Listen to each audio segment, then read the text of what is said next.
Madam Chair, why are you harassing Twitter?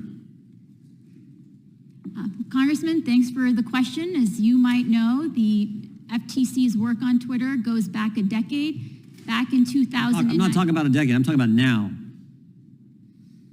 12 demand letters in 10 weeks, over 350 separate requests you've demanded of Twitter. Why are you harassing them? Twitter has a history of lax security and privacy policies.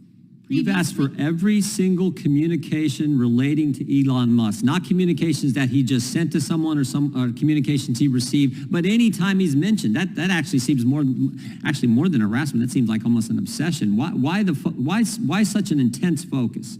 So, Congressman, again, it was found that Twitter's lax privacy policies allowed unauthorized users to co-opt Twitter accounts, including that of Fox News.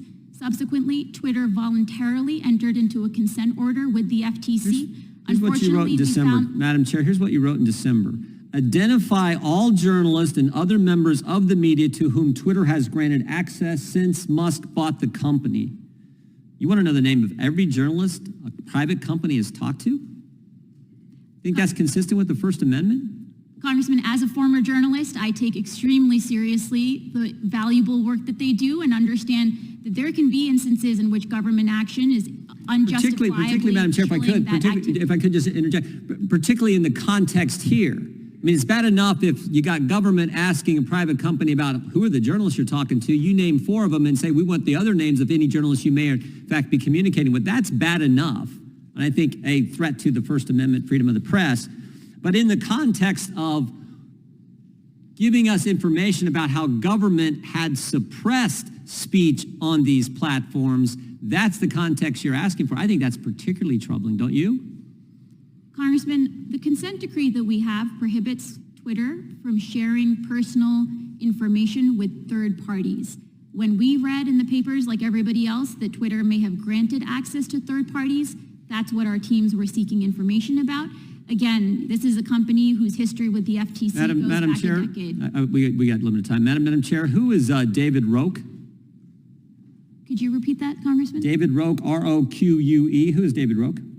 I'm not familiar with that. You deposed him last month, June 21st, 2023. David Roque is the independent partner for Ernst & Young's independent assessment of Twitter's program. That's part of this consent decree. Do you know what Mr. Roque said in that deposition? I'm not aware. Okay, let me read it for you then, because I think it's pretty important. Mr. Roque testified, again, one of your lawyers, you deposed him, testified that FTC's conduct made him feel as if the FTC was trying to influence the outcome of the engagement before it had started.